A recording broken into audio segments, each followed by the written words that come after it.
करता है, ठीक है। एगो न्यूनतम दूरी पूछेगा तो आपको 25 cm में मारना है, और अधिकतम दूरी जब ये कहेगा तो आपको क्या मारना है पता है, क्या मारना है, क्या मारना है बताइए, अनंत मारना है, यानी अनगिनत मारना है। तो चलिए आपका क्वेश्चन क्या कर रहा है कि सामान्य नेत्र 25 सेमी से निकट रखी वस्तुओं को यानी सुस्पष्ट क्यों नहीं दिख यानी पाते हैं।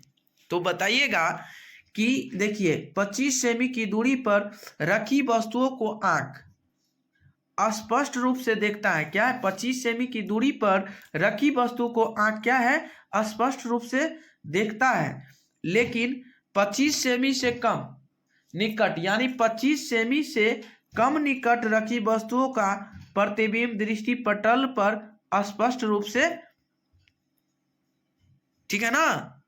चलिए समझ गए होंगे आप लोग, कॉपी में भी नोट कर लीजिए। और ऐसा वीडियो पाने के लिए हमारे साथ कंटिन्यू जुड़े रहें, और साथ ही साथ आप लोग इसे सब्सक्राइब नहीं किए हैं तो आप लोग इसे सब्सक्राइब कर लीजिए और लाइक कर लीजिए, ताकि जब जब लाइव क्लास आऊं तो आप लोग को भी जरूर मिल सके, ठीक है। तो चलिए बताते हैं अगला नंबर क्वेश्चन के बारे में, ध्यान दीजिएगा। नहीं बनता है अतः मानव वस्तु को स्पष्ट रूप से नहीं यानी देख पाता है, ठीक है। बताइएगा मेरे भाई, 3 नंबर क्वेश्चन है आपका मोस्ट इंपोर्टेंट क्वेश्चन, कि आप पढ़िएगा कि गोलीय दर्पण द्वारा सूर्य के प्रकाश में किसी कागज के यानी कतरन को कैसे जलाया जा सकता है, यानी कतरन को कैसे जलाया जा सकता है। बताइए, उत्तर में लिखिएगा गोलीय अवतल दर्पण के परावर्तक सतह को सूर्य से आने वाली किरणें के सामने रखा जाता है। सूर्य से यानी चलने वाली समांतर किरणें दर्पण से यानी परावर्तित होकर फोकस पर, यानी फोकस पर क्या करते हैं, फोकस पर बताइएगा, फोकस पर अभिसरित होती हैं। अगर अवतल दर्पण के फोकस पर कागज के कतरन यानी कतरन रख दिए जाए तो यह जल उठता है, क्योंकि समांतर किरणें एक बिंदु पर यानी अभिसरित होती हैं और काफी ऊष्मा उत्पन्न करती है, ठीक है ना, उत्पन्न करती है, ठीक है। बताइएगा, कागज का कतरन यानी दर्पण के फोकस पर रखने पर जलने लगता है, ठीक है। दर्पण के फोकस पर क्या होता है, उसे रखने पर ही जलने लगता है। तो चलिए अगला स्टेप, अगला नंबर क्वेश्चन के बारे में बात करते हैं जी, बताएंगे। मोस्ट इंपोर्टेंट क्वेश्चन है, बताइएगा। 4 नंबर क्वेश्चन है आपका आभासी यानी आभासी प्रतिबिंब क्या है जी, आप जानेंगे। ध्यान दीजिएगा कि आभासी प्रतिबिंब है क्या, तो बहुत आसान तरीका से बताएंगे। आभासी प्रतिबिंब किसी स्रोत से आने वाला प्रकाश परावर्तन या अपवर्तन के बाद एक बिंदु पर नहीं मिलती है, बल्कि परावर्तित अपवर्तित किरणों को पीछे बढ़ाने पर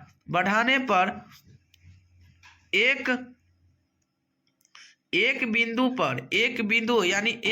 पर क्या होते हैं, मिले तो आभासी प्रतिबिंब बनता है। यह प्रतिबिंब हमेशा सीधा और पर्दे पर लेना असंभव है, ठीक है। यह प्रतिबिंब जो है हमेशा सीधा पर्दे पर लेना असंभव है, ठीक है ना। चलिए अगला नंबर क्वेश्चन बताएंगे जी, 5 नंबर क्वेश्चन के बारे में बताएंगे, ध्यान दीजिएगा। आपका क्वेश्चन है अवतल दर्पण, उत्तल दर्पण और समतल दर्पण को छूकर एवं बिना छुए हुए कैसा पहचान करेंगे, ठीक है। तो बताइएगा, ध्यान में रखिएगा, ध्यान में आपको रट जाइए, इसे भूलना ही नहीं है। ऐसा याद कीजिए कि आप जब तक आपका घेट में पढ़ाना है तब तक आपको याद होना चाहिए। याद ऐसा कीजिए कि आप थोड़े देर के लिए याद कर लें और भूल गए, तो ऐसा याद नहीं करना है जी। ऐसा तरीका से याद कीजिए ताकि आपको प्रॉब्लम ना आवे, दिक्कत ना आवे, कठिनाई ना आवे, ठीक है। चलिए तो बताएंगे अवतल दर्पण को छूने पर पता चलता है कि इसका परावर्तक सतह नत होता है। उत्तल दर्पण का परावर्तक सतह उभरा होता है। क्या होता है जी? यानी उभरा होता है। समतल दर्पण का परावर्तक सतह समतल होता है। क्या होता है? समतल होता है। बताइएगा, तीनों दर्पणों के फोकस के भीतर एक वस्तु पिन को बारी बारी से रखा जाता है। तो जिस दर्पण में वस्तु पिन का प्रतिबिंब आभासी, सीधा और बड़ा दिखाई पड़े वह अवतल दर्पण है। क्या है? आपको पता है, कह दिया जाए रोगियों नाक कान जो देखने के लिए जो किस दर्पण का उपयोग किया जाता है, छोटे चीज को बड़ा देखने के लिए आपको किस दर्पण का उपयोग किया जाता है? तो वो चीज जो है अवतल दर्पण। किसी मनुष्य का आंख खराब हो जाता है तो चश्मा कौन सा पहनता है? पता है? अवतल दर्पण का ही पहनता है। ठीक है। और जिस दर्पण में वस्तु का प्रतिबिंब आभासी, सीधा, छोटा दिखाई पड़े वह उत्तल दर्पण है। जिसमें छोटा दिखने के लिए हो उस किस दर्पण का उपयोग किया जाता है? उत्तल दर्पण का। किस दर्पण का? उत्तल दर्पण का उपयोग किया जाता है। बताइएगा, ठीक है ना? बताइए आप, जिस दर्पण में वस्तु का प्रतिबिंब आभासी, सीधा और वस्तु के आकार के बराबर दिखाई पड़े वह, क्या आप समझ लीजिएगा कि वो समतल दर्पण है। क्या जी? समतल दर्पण है। समझ गए होंगे, उम्मीद करते हैं आप लोग बहुत अच्छे से। ठीक है ना? अब दाढ़ी बनाने में किस प्रकार का दर्पण का उपयोग किया जाता है? तो अवतल दर्पण का उपयोग किया जाता है। ठीक है, समझ गए होंगे, उम्मीद करते हैं। आप कह दिया रोगियों नाक कान देखने के लिए किस दर्पण का उपयोग किया जाता है? तो बताइए, अवतल दर्पण का उपयोग किया जाता है। ध्यान में रख लीजिए, ऐसा ध्यान में रख लीजिए ना कि दोबारा आपको याद भी ना करना पड़े। एक बेर याद कर लिए आप उस एग्जाम में गर्दा उड़ा दीजिएगा। फिक्स है कि क्वेश्चन रहबेटा करता है, रहबे करेगा। ठीक है ना? आज से ही मेहनत कर ले मेरे भाई। जो भी सोए हैं जग जाइए। जो जगा वही सीखा, जो नहीं जगा वो क्या सीखेगा मेरे भाई। का पीएच मान होता है 7 से अधिक को होता है क्षार, 7 से कम को होता है अम्ल। तब आप समझ गए होंगे कि अम्ल किसे कहते हैं। भस्म की अभिक्रिया से लवण का निर्माण होता है तथा जल बनता है। अब लवण क्या हुआ? अम्ल तथा भस्म की अभिक्रिया से लवण का निर्माण होता है तथा जल बनता है। लवण में 2 मूलक उपस्थित होते हैं। एक मूलक भस्म की प्राप्ति करते हैं और दूसरी मूलक अम्ल की प्राप्ति करते हैं। भस्म से प्राप्त मूलक भास्मिक मूलक कहलाते हैं और यह धनावेशित होते हैं। यह क्या होते हैं? धनावेशित होते हैं। अम्ल के द्वारा प्राप्त मूलक को अम्लीय मूलक कहते हैं। अम्ल के द्वारा प्राप्त मूलक को अम्लीय मूलक कहते हैं तथा ऋण आवेश कहलाते हैं। मतलब भास्मिक में धनावेश और अम्लीय में क्या होगा? ऋण आवेश कहलाते हैं। लवण के 3 प्रकार में बांट सकते हैं। सामान्य लवण, वैसे लवण जिसमें विस्थापित हाइड्रोजन या हाइड्रोक्साइड समूह नहीं होता उसे सामान्य लवण कहते हैं। वैसे लवण जिसमें विस्थापित हाइड्रोजन या हाइड्रोक्साइड समूह नहीं होता उसे हम सामान्य लवण कहते हैं। बी, अम्लीय लवण, वैसा लवण जो किसी भस्म द्वारा अम्ल के उदासीन के द्वारा बनता है उसे हम अम्लीय लवण कहते हैं। उसे क्या कहते हैं? हम अम्लीय लवण कहते हैं। भास्मिक लवण, वैसे लवण जो अम्ल द्वारा उदासीन होकर भास्मिक लवण प्रदान करते हैं उसे भास्मिक लवण कहते हैं। अब नेक्स्ट क्वेश्चन है आपको, धोबिया सोडा बनाने की विधि का वर्णन करें। धोबिया सोडा बनाने की विधि का वर्णन करें। धोने का सोडा का रासायनिक नाम सोडियम कार्बोनेट डेकाहाइड्रेट होता है डेकाहाइड्रेट होता है। इसका रासायनिक सूत्र Na2CO3 × 10H2। ये पूछेगा आपको, धोबिया सोडा का फॉर्मूला पूछता है बहुत बार। तो Na2CO3 × 10H2 होता है। यह साल्वे विधि द्वारा बनाया जाता है। खाने वाले सोडा को गर्म करने पर सोडियम कार्बोनेट प्राप्त होता है तथा प्राप्त सोडियम कार्बोनेट को जल के साथ अभिक्रिया करने पर धोने वाला सोडा बनता है। समझ गए? साथ अभिक्रिया करने पर धोने वाला सोडा बनता है। ये एक रिएक्शन हुआ, यहाँ से आप सोडियम बना क्या लिखा? Na2CO3 × 10H2 NaCO3 × 10H2। इसको रिएक्शन करके आप बना सकते इधर से। धोबिया सोडा का गुण और उपयोग। धोबिया सोडा का गुण, इसका जलीय विलयन क्षारीय होता है। धोबिया मतलब पाउडर, जिससे आप कपड़ा धोए होंगे या धोते होंगे, उससे को हम बोलते हैं धोबिया सोडा। धोबिया मतलब कपड़ा धोने वाला सोडा। धोबिया सोडा का formula Na2 into CO3 into 10H2O। Na2CO3 into 10H2O इसका होता है फार्मूला रिएक्शन। तथा अम्ल को उदासीन बनाता है। जब इसे हवा में खुला छोड़ देते हैं तब यह जल को त्याग कर सोडियम कार्बोनेट या मोनोहाइड्रेट बन जाता है। इस क्रिया को उत्फुलन अभिक्रिया कहते हैं। उत्फुलन अभिक्रिया। एक है उत्पादन या एक उत्प्लावन बल। एक उत्प्लावन बल के कारण मान लीजिए कोई भी वस्तु पानी में डूबा हुआ आप फिंगर से उठा सकते हैं, लेकिन जैसे एक डोल बाल्टी पानी है, पानी में है, बाहर में आपसे एक हाथ से नहीं उठेगा और वो पानी में एक फिंगर से आप उठा सकते हैं। क्यों? कौन से बल के कारण होता है? ये उत्प्लावन बल के कारण होता है। कौन सा? आप देखे होंगे कहीं गांव में अगर होंगे तो बाढ़ के समय में बड़े बड़े गाछ यानी बड़े बड़े लकड़ी एक आदमी दहला के ले आता है, और जबकि वो 10 आदमी अगर सूखा में छोड़ दिया जाए तो 10 आदमी की वजह से भी नहीं उठ सकता है। तो आपसे पूछ दिया जाए कि पानी में कोई भी वस्तु रखी हुई हल्की महसूस होता है, क्यों? तो उत्प्लावन बल के कारण। कौन बल के कारण? उत्प्लावन बल के कारण क्या होता है? वो हल्के महसूस होते हैं। धोबिया सोडा का उपयोग। धोबिया सोडा का उपयोग यहाँ देखेंगे। इसका उपयोग कपड़ा धोने के लिए किया जाता है। पहली बात, धोबिया सोडा का उपयोग कहाँ किया जाता है? कपड़ा धोने के लिए किया जाता है। पॉइंट नंबर 2, इसका उपयोग कांच, कागज, साबुन इत्यादि के उत्पादन में किया जाता है। ऑप्शन नंबर 3, इसका उपयोग पेट्रोलियम को शुद्ध करने में होता है तथा खारे जल को मृदु जल बनाने के लिए किया जाता है। इसका उपयोग कपड़ा धोने के लिए किया जाता है। इसका उपयोग कांच, कागज, साबुन इत्यादि उद्योग में किया जाता है। इसका उपयोग पेट्रोलियम को शुद्ध करने में होता है तथा खारे जल को मृदु जल बनाने में किया जाता है। तो आप समझ गए यहाँ पर। नेक्स्ट क्वेश्चन पढ़ेंगे 25।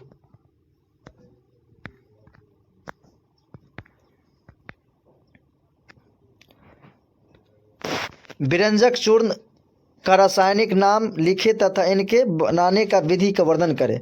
व्यंजक चूर्ण एक रासायनिक नाम है। कैल्शियम ऑक्सीक्लोराइड होता है। क्या नाम है? कैल्शियम ऑक्सीक्लोराइड होता है, जिसका सूत्र CaOCl2 होता है। यहाँ 12 नहीं होगा, CaOCl2। हाँ, Cl2 होता है, CaOCl2। इसे बुझा हुआ चूना भी नहीं, डायरेक्ट इसको अलग बोलेंगे हम। बुझा हुआ चूना पे तैयार किया जाता है इसको। व्यंजक चूर्ण एक रासायनिक नाम कैल्शियम हाइड्रोक्लोराइड होता है, जिसका सूत्र CaOCl2 होता है। बनाने की विधि: ठोस बुझे हुए चूने को 40 डिग्री सेल्सियस पर गर्म करके जब उस पर क्लोरीन गैस प्रभावित किया जाता है तब व्यंजक चूर्ण का निर्माण होता है। जब उससे व्यंजक चूर्ण का क्या होता है? निर्माण होता है। व्यंजक चूर्ण का गुण। व्यंजक चूर्ण का गुण बताएंगे। यह सफ़ेद रंग का चूर्ण होता है तथा इसमें क्लोरीन गैस गंध होती है। हवा में खुला छोड़ देने पर यह क्लोरीन गैस मुक्त करती है। यह कपड़ा तथा कागज के रंजित करता है। रंजित मतलब मान लो जो कोई कुछ लग जाए उसमें और इसका गोली रख देंगे तो यहाँ पर फुरी या थोड़ा सा टाइप का बाष्पन जो आने लगता है वो नहीं आएगा। क्लोरीन का ये उपकाम होता है। अब देखेंगे व्यंजक चूर्ण का उपयोग। इसका उपयोग हम कहाँ कहाँ करते हैं? व्यंजक चूर्ण का उपयोग ए में देखिए, इसका उपयोग लॉन्ड्री में किया जाता है। लॉन्ड्री में तो समझे, कपड़ा धोने वाला लॉन्ड्री। व्यंजक चूर्ण का उपयोग कहाँ किया जाता है? तो इसका उपयोग लॉन्ड्री में किया जाता है। पॉइंट नंबर 2, कीटनाशक के रूप में जल को शुद्धिकरण में इसका उपयोग किया जाता है। सी में होता है क्लोरीन एवं क्लोरोफॉर्म बनाने में व्यंजक चूर्ण का प्रयोग किया जाता है। डी, कागज एवं कपड़े के फैक्ट्री में इसका उपयोग किया जाता है। कागज एवं कपड़े के फैक्ट्री में इसका उपयोग किया जाता है। Next question.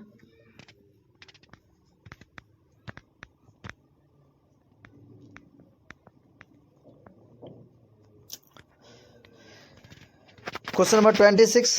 Plaster of Paris के रासायनिक नाम को लिखे तथा उनके बनाने की विधि का वर्णन करें। प्लास्टर ऑफ पेरिस का रासायनिक नाम है कैल्शियम सल्फेट हेमीहाइड्रेट होता है। इसका रासायनिक सूत्र यहाँ लिखें, इसका होता है, उसका लिखें इसका रासायनिक सूत्र CaSO4 × 12H2O। Plaster of Paris, एक होता है जिप्सम, जिप्सम को 2s2 है, प्लास्टर ऑफ का हाफ H2O। जब किसी का हार्ट टूटता हो तो इसी प्लास्टर से उसे प्लास्टर करके उसे फिट यानी सही किया जाता है। समझ गए plaster of Paris. Plaster of Paris का रासायनिक नाम कैल्शियम सल्फेट हेमी हाइड्रेट होता है। इसका रासायनिक सूत्र CaSO4 इंटू हाफ मतलब 1/2 H2O होता है।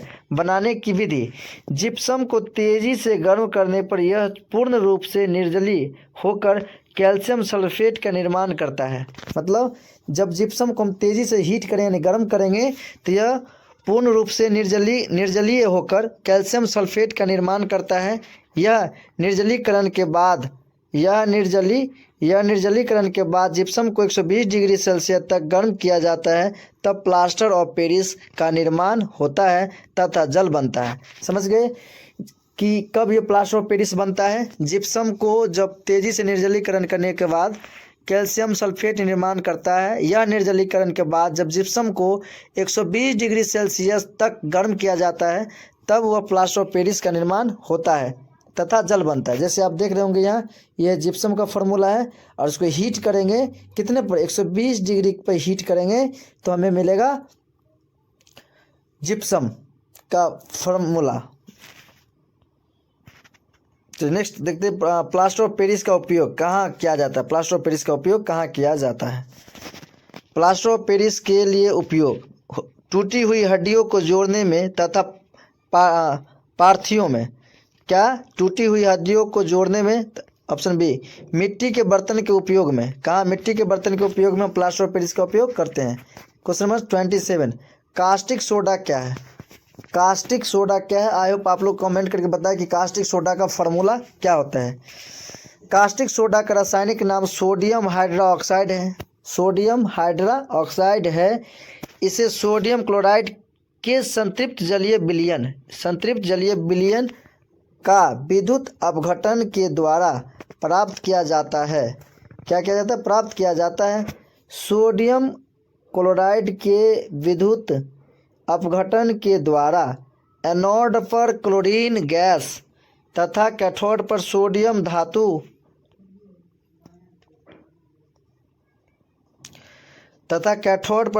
धातु प्राप्त होता है। अब यह सोडियम धातु जल से अभिक्रिया करके सोडियम हाइड्रोक्साइड बनाता है।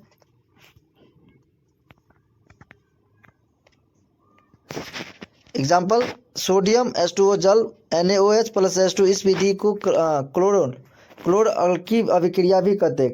क्लोर अल्कली प्रक्रिया या अभिक्रिया भी कहते हैं। क्वेश्चन नंबर 28, सोडियम हाइड्रोक्साइड का उपयोग। सोडियम हाइड्रोक्साइड का उपयोग कहाँ करते हैं? इसका उपयोग साबुन या सिर्फ बनाने में किया जाता है। इसका उपयोग कागज़ बनाने में किया जाता है। किसका? सोडियम हाइड्रोक्साइड का। सोडियम हाइड्रोक्साइड बनाने में वनस्पति तेल तथा अमोनिया बनाने में किया जाता है। नेक्स्ट क्वेश्चन नंबर 29, खाने का सोडा। खाने वाला सोडा के बेकिंग सोडा भी कहा जाता है। खाने वाला सोडा को बेकिंग सोडा भी कहा जाता है। इसका रासायनिक नाम सोडियम बाइकार्बोनेट या सोडियम हाइड्रोजन कार्बोनेट है। क्या है? सोडियम हाइड्रोजन कार्बोनेट है, जिसका सूत्र NaHCO3 होगा। वो छूट गया यहाँ पर C। इसका फॉर्मूला आप सही कर लेंगे, NaHCO3 sodium bicarbonate CO3 NaHCO3 लिख लीजिए। यहाँ पर क्या होता है? NaHCO3 NaHCO3 क्या होता है? CO3 होता है। बनाने की विधि, अमोनिया गैस से संतृप्त हो सोडियम क्लोराइड के जलीय विलयन में कार्बन हाइड्रोक्साइड गैस प्रभावित करने पर सोडियम कार्बोनेट गैस प्राप्त होता है या सोडियम बाइकार्बोनेट प्राप्त होता है। आपसे पूछ लिया जाएगा खाने वाला सोडा बनाने की बेकिंग सोडा भी कहा जाता है। इसका बनाने का तरीका और फार्मूला को लिखिए। तो अब आप समझ गए होंगे कैसे बनाया जाता है। ये सोडियम क्लोराइड, ये सोडियम क्लोरीन, यहाँ सोडियम क्लोराइड H2O को जब मिलाएंगे तो Na2 प्लस NH3 कन्वर्ट होगा NaH4 प्लस NaCO3 सी, यहाँ सी करें, टाइपिंग मिस्टेक सी करेंगे, यहाँ पर हो जाएगा। खाने वाला सोडा का गुण, यह सफ़ेद कठोर पदार्थ है, यह एक सफ़ेद कठोर पदार्थ है, यह एक सफ़ेद कठोर पदार्थ है तथा जल में घुलनशील है। इसका जातीय विलयन क्षारीय होता है और इसका पीएच मान 7 से अधिक होता है तथा लाल लिटमस पत्र को नीला कर देता है, तथा लाल लिटमस पत्र को नीला कर देता है। खाने वाले सोडा का उपयोग,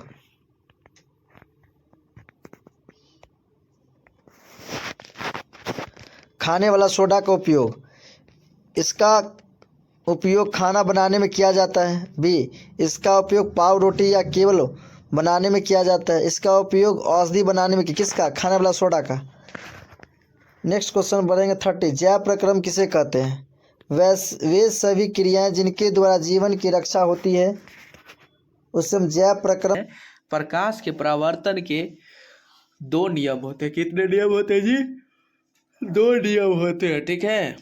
प्रकाश के परावर्तन कहें या अपवर्तन कहें, आपको याद रख लेना होगा कि ऑब्जेक्टिव में फिक्स है आपको कि आई वही टाक करेगा 2 नंबर क्वेश्चन, ठीक है। एक परावर्तन और एक अपवर्तन के कितने नियम होते हैं? 2 नियम, याद रख लीजिए अभी से ही।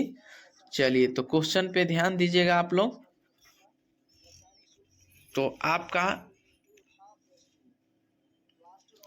तो उत्तर में लिखिएगा प्रकाश की किरणों का किसी वस्तु से टकराकर लौटने की प्रक्रिया को प्रकाश का अपवर्तन कहते हैं, ठीक है। प्रकाश का परावर्तन कहते हैं, लौटने की प्रक्रिया को क्या कहते हैं? प्रकाश का प्रवर्तन कहते हैं, ठीक है। प्रकाश के परावर्तन के कितने नियम होते हैं? प्रकाश के परावर्तन के 2 नियम होते हैं। आपसे कोई पूछेगा कि प्रकाश के परावर्तन के कितने नियम होते हैं, तो 2 नियम होते हैं। प्रकाश किसे कहते हैं? तब प्रकाश किसी वस्तु से टकराकर लौटने की प्रक्रिया को क्या कहते हैं? प्रकाश का परावर्तन कहते हैं, ठीक है। प्रकाश के परावर्तन के 2 नियम होते हैं, वो कौन कौन होगा तो बताइएगा। एक जो होगा आपतित किरण, परावर्तित किरण एवं आपतन बिंदु पर डाला गया अभिलंब एक ही तल में होते हैं, एक ही तल में होते हैं, ठीक है। दूसरा नंबर है जी, बताइएगा आपतन कोण। आपतन कोण परावर्तन कोण के बराबर होते हैं। आपतन कोण जो है ना जी, परावर्तन कोण के बराबर ही होता है, ठीक है। चलिए 3 नंबर क्वेश्चन है मोस्ट इम्पोर्टेंट कि आपतन कोण किसे कहते हैं, यानी आपतन कोण क्या है जी? तो आपतित किरण तथा अभिलंब के बीच बने कोण को क्या कहते हैं? आपतन कोण कहते हैं। यानी आपतित किरण तथा अभिलंब के बीच बने जो बनता है कोण उसे हम आपतन कोण कहते हैं। 4 नंबर पढ़िएगा परावर्तन कोण, यानी परावर्तित किरण तथा अभिलंब के बीच बने कोण को परावर्तन कोण कहते हैं। यानी परावर्तित किरण तथा अभिलंब के बीच बने कोण को परावर्तन कोण कहते हैं। समझ गए ना? चलिए बताते हैं 5 नंबर क्वेश्चन पे ध्यान दीजिएगा। 5 नंबर क्वेश्चन है जी आपका, लेंस कितने प्रकार के होते हैं? लेंस जो होते हैं जी वो 2 प्रकार के। लेंस आपको फिक्स है कि ऑब्जेक्टिव में पूछेगा कि लेंस कितने प्रकार के होते हैं, तो लेंस 2 प्रकार के होते हैं। लेंस मुख्यतः 2 प्रकार के होते हैं, तो कौन कौन बताइएगा। मुख्यतः लेंस 2 प्रकार के होते हैं, उत्तल लेंस और अवतल लेंस, ठीक है। उत्तल लेंस में वास्तविक और आभासी दोनों प्रकार के प्रतिबिंब बनते हैं, लेकिन अवतल लेंस में केवल आभासी प्रतिबिंब ही बनते हैं। आपको कह देगा कि उत्तल लेंस में वास्तविक और आभासी दोनों प्रकार के प्रतिबिंब बनते हैं, लेकिन अवतल लेंस में केवल आभासी प्रतिबिंब बनते हैं। अवतल लेंस में क्या बनते हैं जी? केवल आभासी प्रतिबिंब बनता है। चलिए अगला नंबर क्वेश्चन पे बताइएगा लेंस की क्षमता से क्या समझते हैं, बताइएगा। आपको 6 नंबर क्वेश्चन है, लेंस की क्षमता से आप क्या समझते हैं, तो बताइएगा। मोस्ट इम्पोर्टेंट क्वेश्चन है कि उत्तर में लिखेगा किसी लेंस द्वारा प्रकाश की किरणों के अभिसरण या अपसरण करने की मात्रा को उसकी क्षमता कही जाती है। लेंस को क्षमता डायोप्टर होता है, यानी लेंस का एसआई मात्रक जो होता है यानी क्षमता, डायोप्टर होते हैं। क्या होते हैं? डायोप्टर होते हैं, ठीक है। उसे एक डायोप्टर उस लेंस की क्षमता है जिसकी फोकस दूरी 1 मीटर होते हैं। क्या होते हैं? उसकी फोकस दूरी 1 मीटर होते हैं, ठीक है। बताइएगा, आपको कह दिया जाए कि लेंस का एसआई मात्रक क्या होता है, डायोप्टर लेंस की क्षमता क्या होती है। आपका क्वेश्चन जो है जी, बताइएगा लेंस में कितने मुख्य फोकस होते हैं, लेंस में मुख्यतः कितने फोकस होते हैं। तो बताइएगा लेंस के दोनों ओर से होकर जा सकता है, लेंस के दोनों ओर से क्या हो सकता है जी, जा सकता है। अतः यही कारण है कि प्रत्येक लेंस में दो मुख्य फोकस होते हैं। प्रत्येक लेंस में जो होते हैं दो मुख्य फोकस होते हैं। लेंस के दोनों ओर एक एक फोकस होते हैं। लेंस के दोनों ओर क्या होते हैं? एक एक फोकस होते हैं। तो मेरे भाई उम्मीद करते हैं कि आप लोग हेलो एवरीवन, आज की क्लास में बताने वाले हैं मेरे भाई class 10th science important subjective question के बारे में बताने वाले। तो ध्यान दीजिएगा, हमारे साथ बातों पे ध्यान दीजिएगा।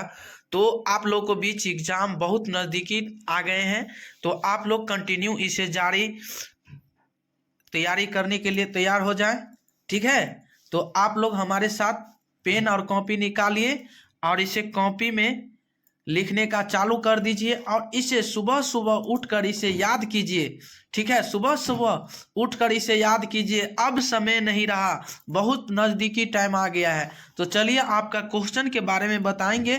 क्या क्वेश्चन है? मोस्ट इम्पोर्टेंट सब्जेक्टिव क्वेश्चन के बारे में बताने वाले हैं। तो आपका फर्स्ट नंबर क्वेश्चन है जी कि प्रकाश के अपवर्तन के नियमों को लिखे। मोस्ट इम्पोर्टेंट क्वेश्चन है जी कि प्रकाश के अपवर्तन के नियमों को लिखे। तो ध्यान दीजिएगा, पहले हम जानेंगे कि प्रकाश का अपवर्तन है क्या, ठीक है। प्रकाश का अपवर्तन किसे कहते हैं, जानिए। प्रकाश के एक माध्यम से दूसरे माध्यम में जाने पर उसकी क्या है, दिशा में होने वाली परिवर्तन की घटना को क्या कहते हैं, प्रकाश का अपवर्तन कहते हैं। क्या कहते हैं जी? प्रकाश का अपवर्तन कहते हैं। समझ गए ना कि यानी एक माध्यम से दूसरे माध्यम में जाने वाली उसकी दिशा में होने वाली परिवर्तन की घटना को हम क्या कहते हैं, प्रकाश का अपवर्तन कहते हैं, प्रकाश का अपवर्तन कहते हैं। बताइए, यदि हमारे पिछले वीडियो भी देखे होंगे तो आप लोग को भी जरूर पता होगा, बहुत बेहतरीन से पता होगा। तो चलिए, आप लोग को भी पता है तो यदि तो बताइएगा प्रकाश का अपवर्तन के कितने नियम होते हैं, प्रकाश के अपवर्तन के कितने नियम होते हैं जी, बताइए। प्रकाश के अपवर्तन के कितने नियम होते हैं? तो 2 नियम होते हैं। फिक्स है, 1 नंबर लूट लीजिए, यहीं से 1 नंबर लूट लीजिए। ऑब्जेक्टिव में आपको फिक्स है जो पूछेगा प्रकाश के अपवर्तन के कितने नियम होते हैं, तो 2 नियम होते हैं। कितने नियम? 2 नियम। परावर्तन कहे या अपवर्तन कहे, ठीक है, आपको रट लेना है, मन में ध्यान कर लेना है कि 2 होते हैं। प्रकाश के अपवर्तन के नियम या अपवर्तन या परावर्तन के कितने नियम होते हैं जी? 2 नियम होते हैं, ठीक है। तो आप चलिए हम आज बताएंगे किसके बारे में, अपवर्तन के नियम यानी अपवर्तन के नियम के बारे में, ठीक है। तो फर्स्ट नंबर है जी कि आपतित किरण, अपवर्तित किरण और आपतन बिंदु पर अभिलंब तीनों एक ही तल में होते। तीनों क्या होते हैं जी? एक ही तल में होते हैं। फर्स्ट पॉइंट ये हो गया। सेकंड पॉइंट पे ध्यान दीजिएगा मेरे भाई, सेकंड पॉइंट पे ध्यान दीजिएगा कि प्रकाश के किसी खास रंग के लिए, यानी प्रकाश के किसी खास रंग के लिए आपतन कोण की जाया और अपवर्तन कोण की जाया में एक निश्चित अनुपात होता है। एक क्या होता है जी? एक निश्चित अनुपात होता है जिससे अपवर्तनांक कहते हैं। जिससे क्या कहते हैं जी? अपवर्तनांक कहते हैं।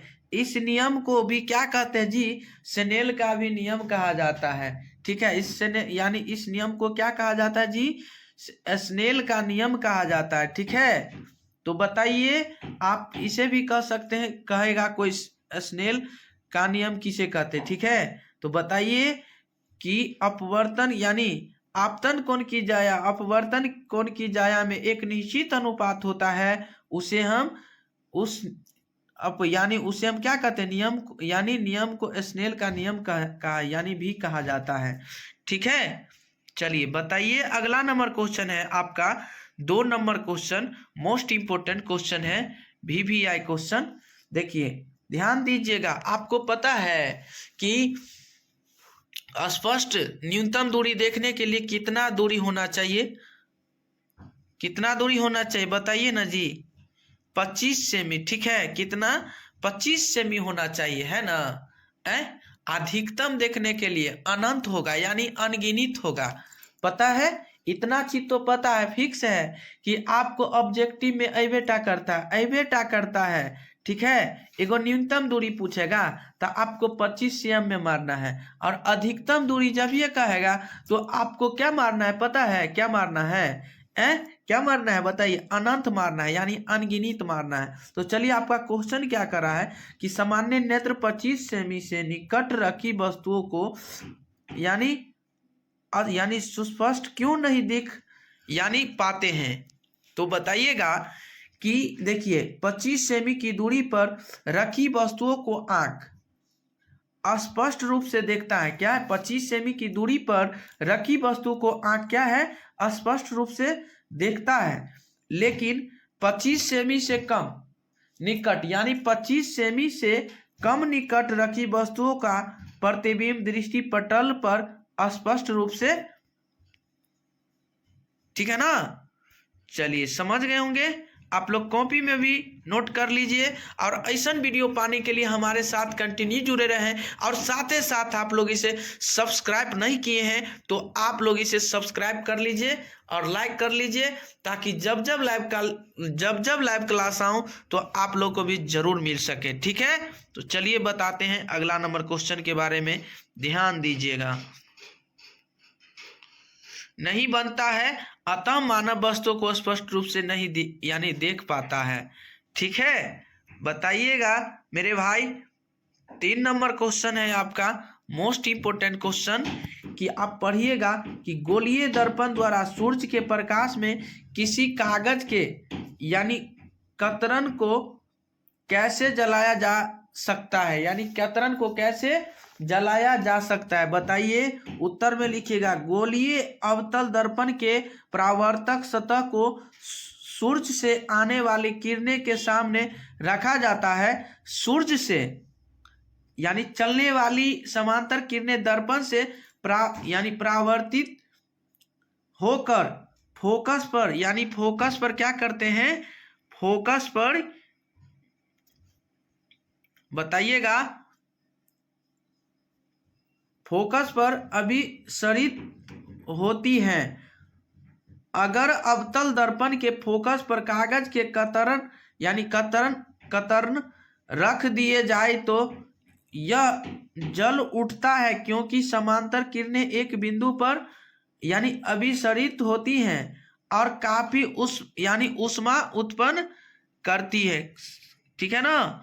उत्पन्न करती है, ठीक है। बताइएगा, कागज का कतरन यानी दर्पण के फोकस पर रखने पर जलने लगता है, ठीक है। दर्पण के फोकस पर क्या होता है? उसे रखने पर ही जलने लगता है। तो चलिए अगला स्टेप, अगला नंबर क्वेश्चन के बारे में बात करते हैं जी, बताएंगे। मोस्ट इंपोर्टेंट क्वेश्चन है, बताइएगा। 4 नंबर क्वेश्चन है आपका, आभासी यानी आभासी प्रतिबिंब क्या है जी? आप जानेंगे, ध्यान दीजिएगा कि आभासी प्रतिबिंब है क्या। तो बहुत आसान तरीका से बताएंगे। आभासी प्रतिबिंब किसी स्रोत से आने वाला प्रकाश परावर्तन या अपवर्तन के बाद एक बिंदु पर नहीं मिलती है, बल्कि परावर्तित अपवर्तित किरणों को पीछे बढ़ाने पर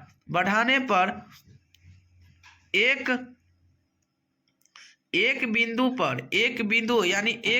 पर क्या होते हैं? मिले तो आभासी प्रतिबिंब बनता है। यह प्रतिबिंब हमेशा सीधा और पर्दे पर लेना असंभव है, ठीक है। यह प्रतिबिंब जो है हमेशा सीधा पर्दे पर लेना असंभव है, ठीक है ना। चलिए अगला नंबर क्वेश्चन बताएंगे जी, 5 नंबर क्वेश्चन के बारे में बताएंगे, ध्यान दीजिएगा। आपका क्वेश्चन है, अवतल दर्पण, उत्तल दर्पण और समतल दर्पण को छूकर एवं बिना छुए हुए कैसा पहचान करेंगे।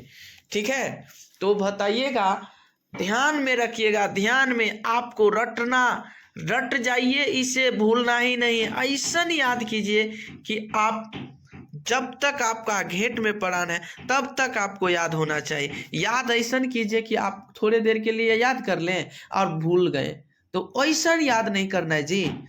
ऐसा तरीका से याद कीजिए ताकि आपको प्रॉब्लम ना आवे, दिक्कत ना आवे, कठिनाई ना आवे। ठीक है, चलिए तो बताएंगे, अवतल दर्पण को छूने पर पता चलता है कि इसका परावर्तक सतह नत होता है। उत्तल दर्पण का परावर्तक सतह उभरा होता है। क्या होता है जी, यानी उभरा होता है। समतल दर्पण का परावर्तक सतह समतल होता है।